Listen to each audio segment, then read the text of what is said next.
Welcome everyone to this week's Global Intelligence Update, and we've got a special guest with us today, Sir Paul Terval. And if you don't know who Paul is, let me give you guys a quick introduction. So Paul Terval is an international employability researcher.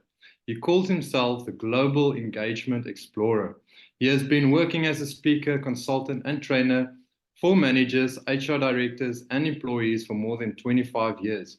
He is a guest lecturer at Maastricht University, Masterwork, Health and Career and Tilburg University. Core lecturer at NiDi, Dutch Institute for Sustainable Employability. He was the president of the Global Speaking Federation from 2019 to 2022, and is also the current president for the Virtual Speaking Association International. Not only that, Paul, as a speaker and consultant, helps organizations to improve their results by implementing sustainable employability strategies based on enthusiasm, shared core values, and a clear mission and vision. Enthusiastic employees are more innovative, creative, and productive, and make a major contribution to your results. Welcome, Paul. Very happy to have you here. Chris, it's great to be here, and welcome to all the others as well. Awesome. So, Paul, you'll be talking to us about how to create more energy in the work by knowing your non-negotiables. Yeah. And I have to ask, what are non-negotiables and how do they work? Well, everybody has non-negotiables, and we like to call them core values.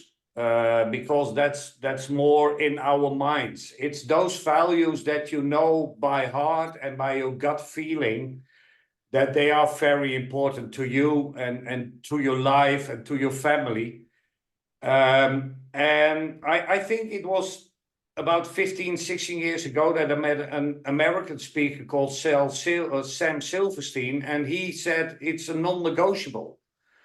And I love that word much more, because core values, we can change our core values. But when it's a non-negotiable, you can't negotiate about it. It's who you are. That's Paul, that's Chris, that's Morpheus, that's who we really are. That's really the center of our life. And that's how we act, that's how we plan, that's how we do our business. So core values, non-negotiables, are for me the basic in everybody's life and in everybody's business.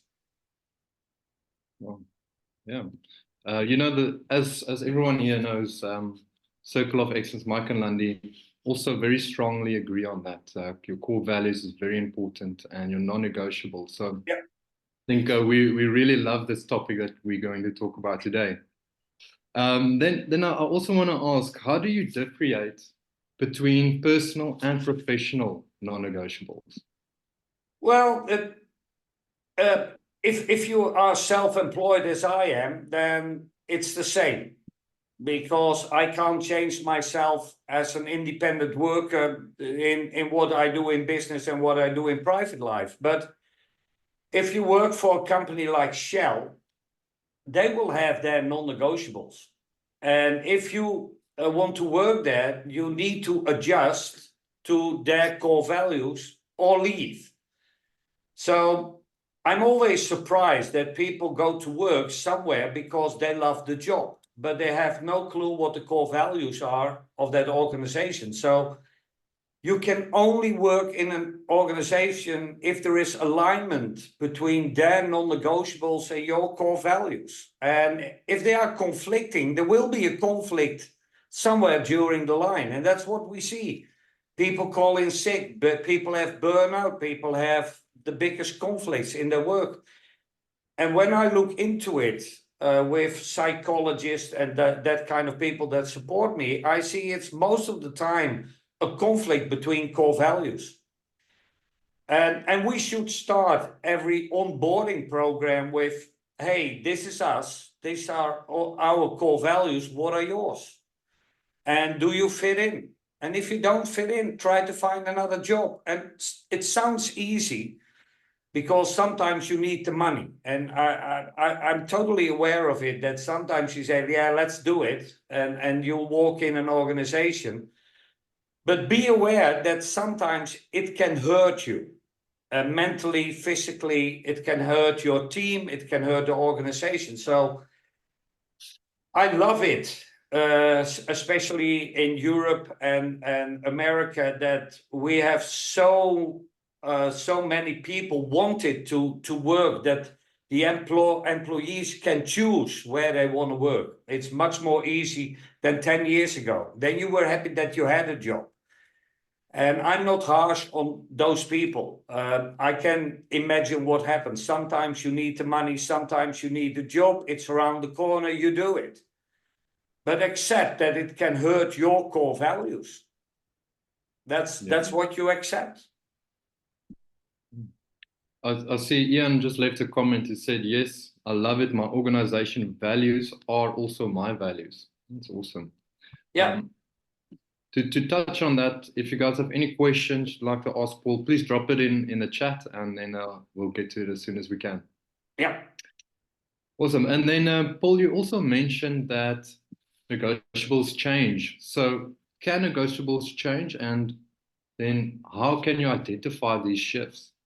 Well, I think that there is a theory that it will never change. But I'm more human than that, so I think it will change. The older you get, the more experience you get, in more situations you get during your life, you will change a little bit in your core values. You will make them more clear. I think that is a nice story, because it was in 2018 that I worked 4 days with Landy and Mike in Cape Town, which was a very special period for me. And we were discussing on one of the mornings about my core values. And Landy asked me, what is your core values? And I said, integrity. And she said, I don't believe you. And we had instantly a conflict. And they are my business coaches. And we had a conflict in the first hour. We were traveling around.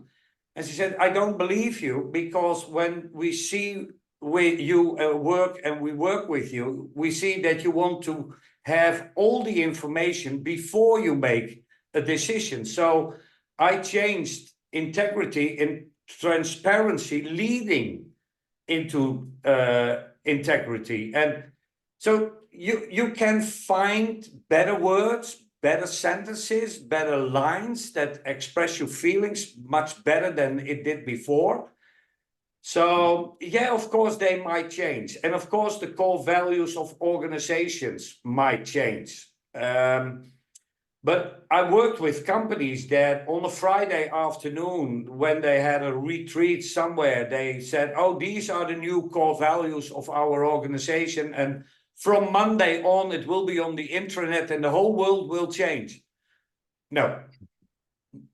No employee will believe what is being said. So you can't change a core value of an organization without all the employees. And officially you should commit every individual into it. And that takes a lot of time and a lot of effort, but it must be bottom up. And we say in Europe from left to right, because here in our system, the board is on the right side and supporting all the employees towards their customers. So it's not top down anymore, it's from right to left. So if you want to change your core values, you need to discuss with all the professionals who are working with clients, what are our new non-negotiables and can you work with it? So if it changes slightly, it will work. If you have a new CEO, and we've all been to an organization where a new CEO came in and ta-da, this is the new world. Well, nobody believes it, not even the customers. So customers will leave because some, I call it idiots, changed the core values without talking to people. So yeah, can they change? Of course, but I see it more as development. I see it more as adjustment than change. Okay.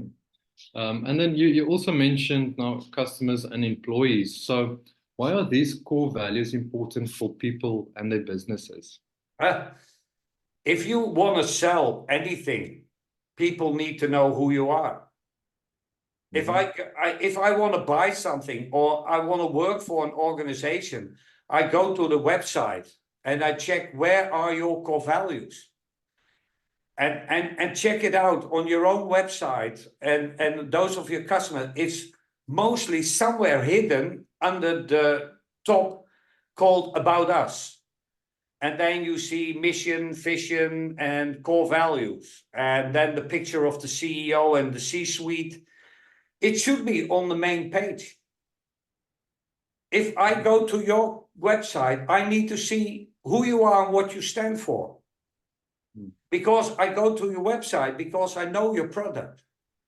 I know what I want to buy. But I want to know who you are and do we align on core values? So I see more and more organizations putting their core values on the main page. And I can tell you, there is a building organization here in the Netherlands. And if you open the website, they said, we are a family company and these are our core values. And it's really big on the main screen.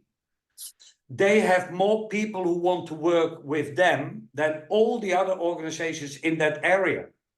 Why? Because if I go to a building website, I know that I want somebody who can build my house. And then I see who they are and what they stand for. And it's amazing. It works. So if I go to the website of Shell, I need to fight to see their core values.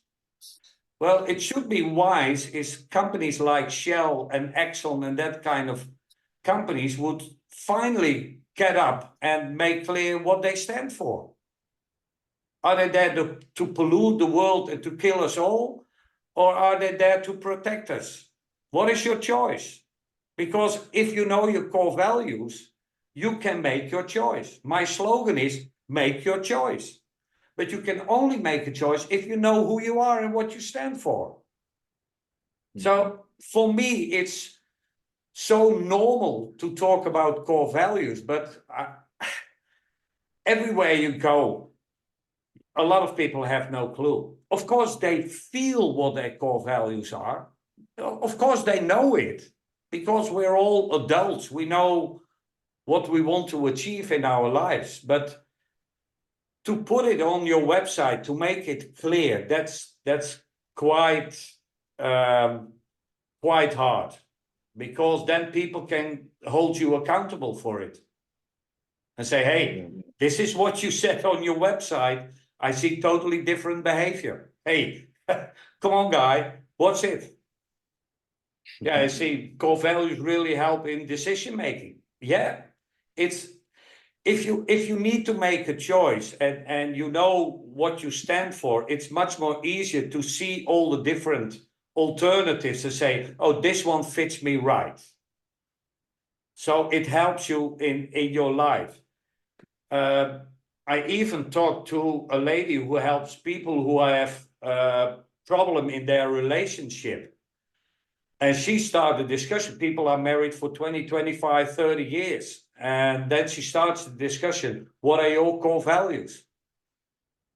And those people are amazed about the core values of their spouse and say, oh, is that a core value of you? And then I think, you lived together for 25 years. You never discussed it. And that's amazing. Yeah. I see we've got a question here from Philippe. He says, I was told to hire on belief too. Can you share your insights on the difference between core values and beliefs? That's a nice one, Philippe. Thank you very much. You could have told me up front that you were coming with this question. That would have been nice. I think they are related. But I think that core values, most of the time, you have 4 to 5 that are most common to you, and your beliefs can come out of those core values. And beliefs for me are more broader, can be more expanding on different issues than what my core values are. So maybe beliefs are more what you put to the outside, and your core values are your inside. Okay. And beliefs can change, because I traveled a couple of weeks ago to Iran on invitation to work there for a business school. And I had opinions and beliefs about Iran and Iranian people. I still believe that the top is wrong, but I love the people. And then you see that it isn't all black and white. And that's what Landy meant when she said, for you, transparency is more important than integrity. Because if you say integrity, it's black-white. I'm not going to Iran because I hate those people. If you travel there, you work with people, you think, okay, maybe the political and the religious system isn't working, but there are still human beings there that are lovely to work with. And then you see it's more transparency. That's so you can change your beliefs. Yeah, perception. Yeah, so for those that are not on the video call, Stephanie just said beliefs are maybe based on perceptions. And Ian also has a comment here. I had the exact same experience when I did some work in Iran. They are wonderful people.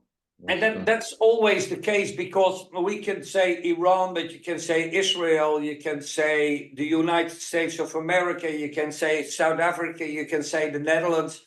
Of course, never Australia, because that's an amazing country, but the rest of the world, then we have an idea of who they are, what they do, what they pretend to be. And if you're there, that's why I call myself a global engagement researcher.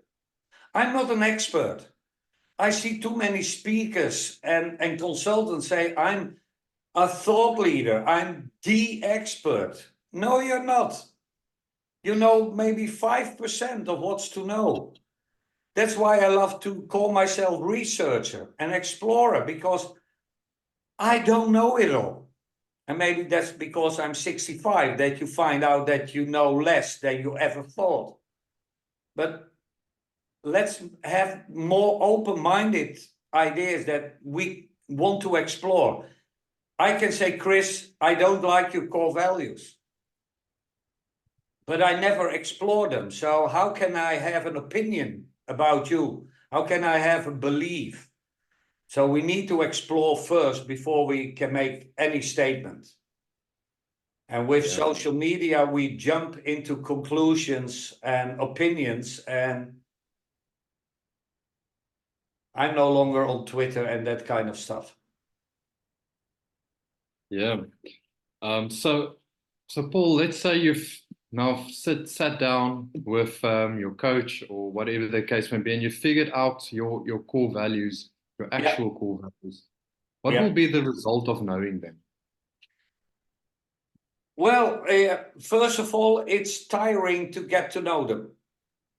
Because as soon as you know what your core values are, and we went over them over and over again in 2018, 2019, again in French, and we discussed them. And if you are open about it, then you are vulnerable as well, because people can hold you accountable, as I said.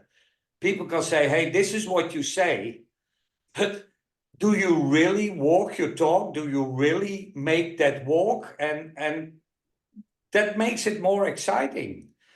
So it's difficult, because you expose yourself, you expose who you are and why you do what you do.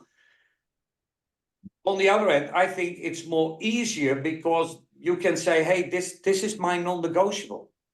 This is who I am. And can I change my belief? Can I change my choice? Yes, I can. Can I change my core value? No, I can't. One of them, fun, is my fundamental. And it doesn't sound heavy or whatever. But whatever I do in my life, as soon as I notice that over a longer period of time, it isn't giving me energy to keep doing what I was doing, I will stop it.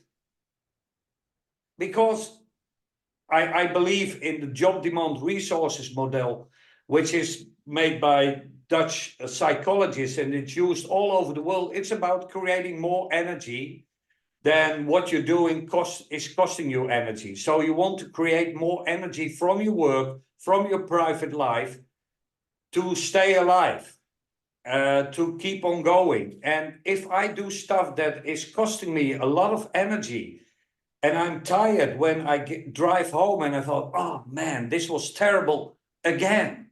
It's about that again. Then fun is no longer my fundament. So I stopped that activity. I'm not doing it. And I can tell you, it cost me lots of money making that decisions. But it gave me my self-respect. It gave me my energy. I could explain to a lot of people, hey, this is why I stopped, because it was hurting me and others. And yeah, if you have that core value, yeah, that can be a tough decision to make. And of course, you don't do it in 30 minutes out to drive and you say, oh, well, no, because it's your money, it's your income, it's your freedom. But I try to adjust it, I try to change it. But if I see that, I had it last year with a business partner. We started on January 11, working together. January 26, we had our first fight, not a quarrel, a real fight. And it became almost physical from his side. And it went on till April, May, and I stopped it. And then I was again in South Africa. I don't know what South Africa is doing to me or Namibia, but when I'm there, I make that kind of decisions. And I said, I'm going to stop. This is not going to work for me anymore. And it's that distance that you have the time to sit down, to relax. And I thought, this is hurting me and my family. And then you should stop and make another decision and say, okay, let's move on. And life isn't easy after that decision, because I lost a lot of money. And that's what we normally don't talk about. But you need to be honest, because if you're honest, others can help you. And that's what I try to do. If you know your core values, be open about it, tell your story, and move on. And so we know, of course, that the core values and non-negotiables has a big impact on leadership. But what is the connection with leadership? Oh, it's one-on-one. And you said leadership. I see a difference between management and leadership. Management is checking the boxes. Do we reach our KPIs? And if we don't, we are going to restructure, reorganize, kick people out, change products. If you have leadership, you look at your core values, your mission and your vision, and you stick to it. And you have open conversations with your employees. And you say, hey, this is what we wanted to achieve, and this is what's happening. How can I support you as leader for you to be able to create what we decided on? It's those professionals. Even the cleaning lady is a professional in her job. So we need to have words with the front line, as we call it. The front line are those people who work really with the customer. And most of the time we neglect what they experience. So a leader sits down with his employees, his professionals, and just asks, how can I support you to get to the result we want to achieve? And then that's leadership. And it should be based on non-negotiables only. So I think leadership is a new job, is a new career. it's something different than being the best employee and becoming the manager of the team, because that's terrible, because you lose the best worker and you have the worst manager. So leadership is about human beings. So HR, I'm going to a company this afternoon where they still stick to HR. Then we're talking about resources. We're not talking about people or human beings. We're talking about resources. We can replace them like I can replace my computer or my car or whatever. Nowadays, we need those human beings. So human beings development, that would be an amazing term. Human being and organization is lovely, because an organization only exists of human beings. And they have the same mission, the same goal, and leadership is there to support those people to reach those goals. And if we can't reach those goals, we need to have a discussion with the professionals. Say, what do you need? How can I support you? It makes their work very easy, but very difficult. Because then you need to have an open discussion and stand for your decision. So leadership and core values are, for me, completely integrated. It's a one-on-one. Okay. Paul, when I did the introduction, I mentioned Sir Paul Terval, and I have to say you are so humble, because when I asked Paul to send me his description, you know, who is Paul, he didn't mention anything about any knighthood. And Paul, I really want to ask you if you mind sharing that story, you know, how you got knighted and your whole story behind it.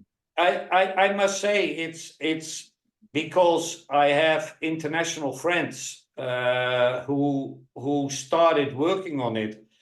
My good friend is Lindsay Adams, and he has been active in the international speaking world for about 20 years.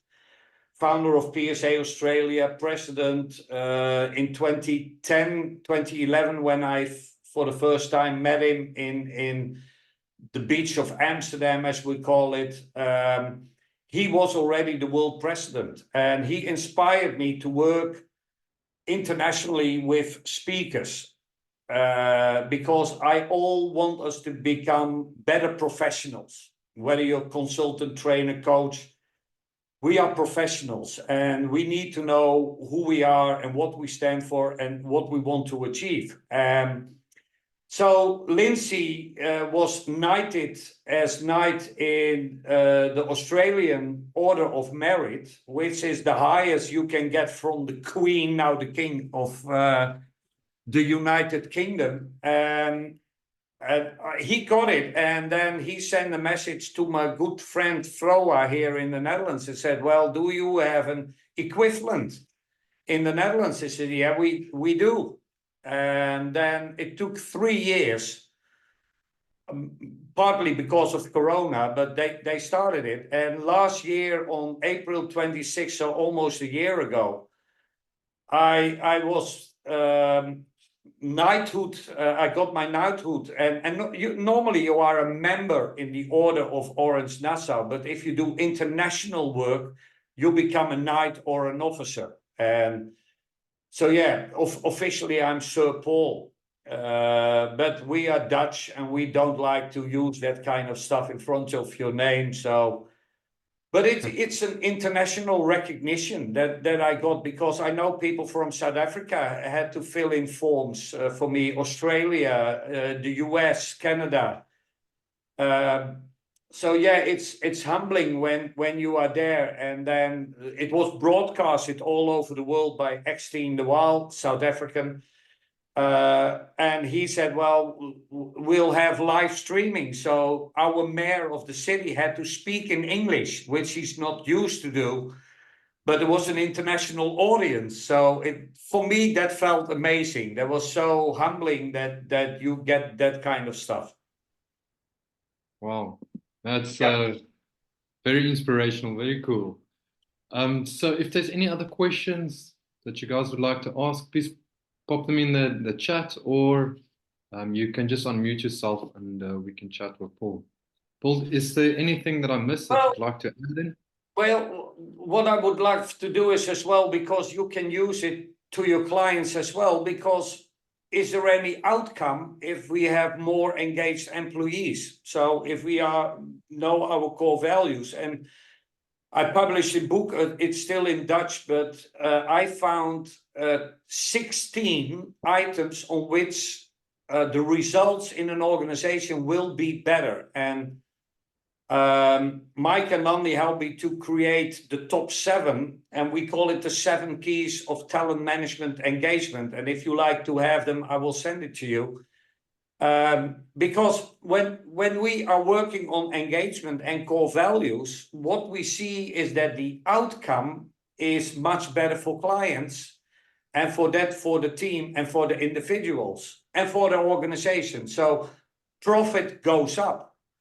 Productivity goes up, sick leave will go down, and with almost 80%, the difference between a fully engaged and a disengaged employee is 80% less sick leave, but also about 40% less mistakes done in their business. And think about a hospital and the ICU, and people are not engaged and they make mistakes, it will cost our lives. So engagement is important for the result. What we saw, the well-being of employees will increase with about 60–70%. So if we can work on engagement within an organization, the well-being of those people will go up, and with that, the well-being of their families. Mental issues will go down with about 50%, and it's the most important problem that we have in the world, all the focus on burnout and mental issues. What we see from research, it's not about my personal life, it's not about my work habits, it's not about 70 hours work, it's not about stress, it's about the lack of energy and recognition that I get in my work. So leadership can prevent that people have mental issues. And in Australia, you have a lovely program called Are You OK? And it's an amazing program that people are wearing t-shirts in companies and just go to the coffee part and say, hey, are you okay? And it's an invitation to tell that person about your issues, whatever it is. And then there is an obligation for the company to support you. So engagement is connected to the results. So I think it's really amazing for the outcome. And like I said, sales go up, customer loyalty goes up with about 20%. That means that you will all have that experience. You want to call a company, an energy company, phone company, and you get into a call center. And most of the time you have to wait an enormous amount of time before they have time for you, and you have somebody who is really not engaged, really not happy in his work. I start a conversation about happiness at work. I'm not interested in buying a new phone anymore, because I notice that that person isn't happy in his work. Well, it's his responsibility and the responsibility of his leader to work on it. Because if I get somebody on the phone and said, hi, Paul, how can I help you? How's life doing? Then I'm much more into buying their products than if they say, yeah, what can I do for you? So for sales, for the organization, for customer loyalty, it's very important to have engaged employees. So it's not something that we say, oh, it's a hobby.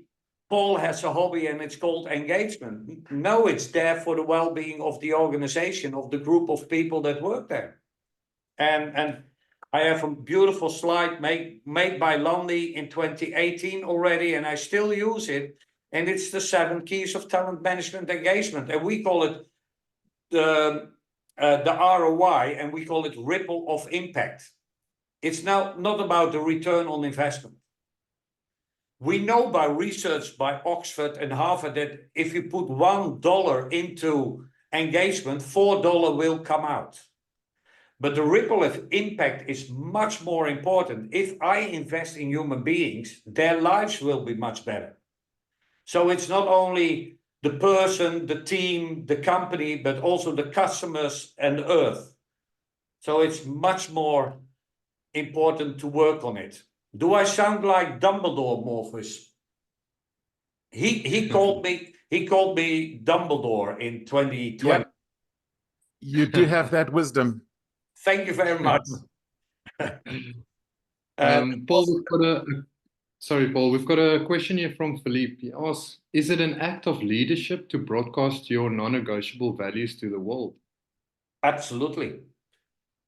Absolutely. If a leader, if you are invited to a television show, a podcast, whatever, and I'm representing a bank, an insurance company, Shell, Exxon, I need to show the world what our non-negotiables are. If not, I'm not believing your story. Because then you're talking about profit and the results and the financials and blah, blah, blah, and what you're going to do to make the shareholders happy. No, it's about stakeholders.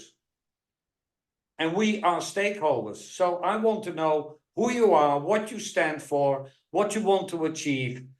And some people say mission comes before vision. I don't care. As long as I know you have thought about the future, you have thought about your core values, and from that comes a strategy. From the strategy, you make plans. And if you make a plan that is hurting your core values, you should stop immediately and say, we made a mistake. It happens. We're all human beings. And I see too many CEOs, people that are in the top of an organization, and we call it the right side of the organization. Otherwise, you can't push the people into the future. They make mistakes and they're not willing to admit it. And I think, and that's why you are here, because that's the circle of excellence, and that's what we are all about. To have that open mind that we are willing to say, okay, that wasn't good. Sorry, guys, I made a mistake. Will you help me to do it in a better way? How great does it sound if you tell your employees, whether you have 5, 1,000, 10,000, and you say, we made a mistake, we should stop this and move on in a different way, and are you willing to support me? Then I embrace those people and I embrace my core value. And people will love it. But you need to be vulnerable, and that's something in the Western world we forgot about. Awesome. Is there any other questions from the live listeners?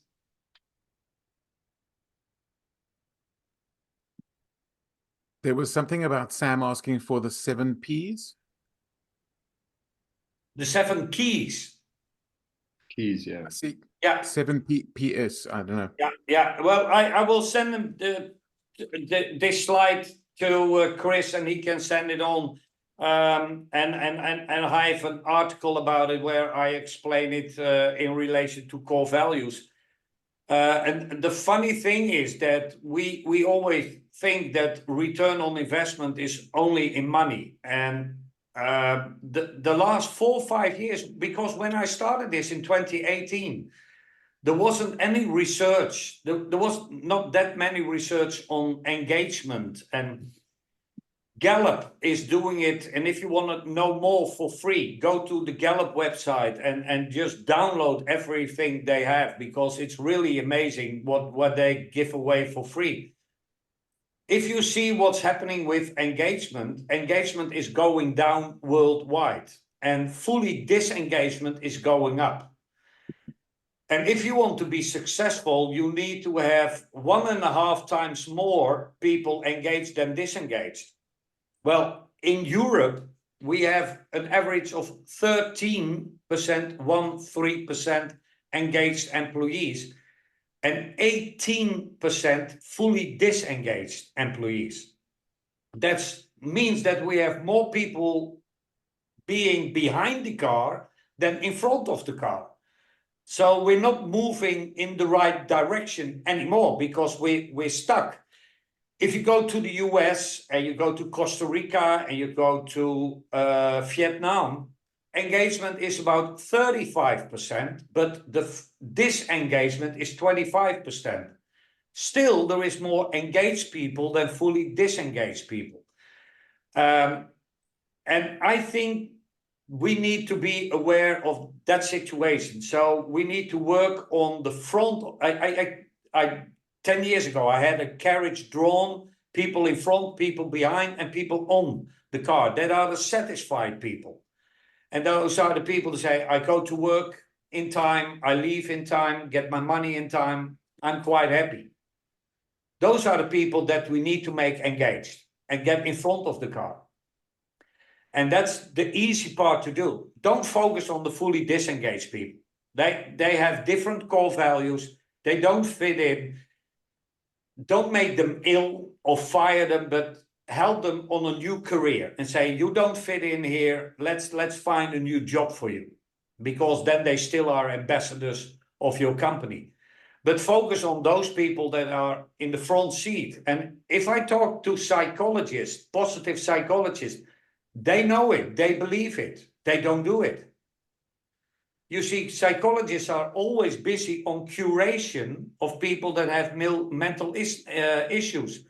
And I want to focus on the positive side, which is positive psychology, which is working from energy, working, how can we stimulate that people have more energy to do their work? And that's so much more rewarding, because if you have a group of 10 people and one understands it and wants to work that way, then you have done your job. That's why I'm still busy. Ian, I see you've got your hand up. Yeah, I've got a question about the number of core values, because I've worked with organizations that have got 6 or 7, and anytime I ask anybody, they can't remember them all. No. In fact, sometimes they struggle if it's 5, but if it's 4 or 3, everybody remembers them. Yeah. So I don't know. For me personally, I only have 3, and it really, really works for me. So yeah, if you look at science, it says 3 to 5. That's the best thing to have, and then you can implement. And like you said, I work for an insurance company, and I still have the picture, but they forbid me to use that picture because I came into their main hall and they had 10 words on the wall, and lovely words, and I could read them, but I didn't know what it meant for them. So I asked the first employee I saw and said, hey, what are those words and what do they mean? And he had no clue. Those were the 10 core values of that insurance company. So what you like to have is that somebody wakes you up during the night and says, what are your core values? That you know exactly what your private core values are. And it would be nice if you can mention 2 or 3 of the company's core values. That means that we need to be trained to know exactly what the core values are. And that means that you need to walk your talk. And that's why I always use the Camino walking to Santiago as my referral. That I say, well, if you walk 800 kilometers, then you have time to think about what's going on in your life. And that was the starting point for me 10 years ago, to be aware, hey, we have non-negotiable, and some call it religion and other spirituality or whatever. I don't mind, but it's there. And we need to find it. And we blocked it for many decades, and now it's coming back. And you can do it in your office, you can do it everywhere, but you need to learn them. So for me, Ian, 3 to 5, that would be amazing. And train your people. Oh, lovely. I see a lovely picture. Yeah, that's the Camino, Philippe. That's on the Meseta between Burgos and Leon. I see it immediately. And I want to go there again, and as soon as possible.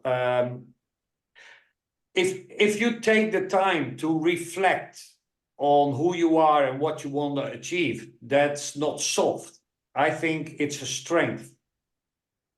Ian. So I have a related question to the number, and that is the communication about them, because I've found that a word can mean 5 different things to 5 different people. And so do you have a sort of specific way that you like to do it? For example, if it's a single word, do you then have a descriptor sentence behind it? Or what is your best approach to that? Well, like I said, I first had transparency leading to integrity. And then you have integrity. If you search the internet, 70% of the businesses have integrity as a core value. So it doesn't mean anything. So I like to have a sentence behind it that explains it to you and to me what we mean by it. Fun as fundament, it's quite clear because it's my fundament. It's the word comes back. Another one is my family is my central focus. It doesn't mean that they come first. It means that I will always get back to them. And especially in the years that I traveled so much, you can say, oh, they come first. No, they don't, because you're away for 20 weeks a year. No. I have one word that's number 4, and that's the basic of all my core values, and that's loyalty. And that's something you need to explain, because we can all have a different feeling, and then I explain it, because loyalty is close to naivety, that you don't choose the right people, like I did with my partner last year. I was loyal to him. He didn't know that word. And then you see that there is a conflict immediately. So I agree with you. If you use one word, make a sentence that explains it for you, that has that intense feeling from your side, and people can relate to it. Yeah. And I think if you have a company, it should be on every meeting that you have. And you don't need to discuss them all, but use a casus from that situation, that period before, and say, hey, we had this issue, and this relates to this core value, and that's why we made that decision. So explain to people why you make a decision. And that's what leadership is all about, because sometimes I don't get why people are making choices. I see so many reorganizations that I don't know where I fit in anymore, because I'm in the next reorganization. Explain to people why it is and how it's connected to your core values. And that's where I see that directors, C-suite, CEOs fail. They make a decision, tell it on the intranet. This is it. You should be on stage telling why you made that decision. And then I can disagree with it, but that says something about my core values.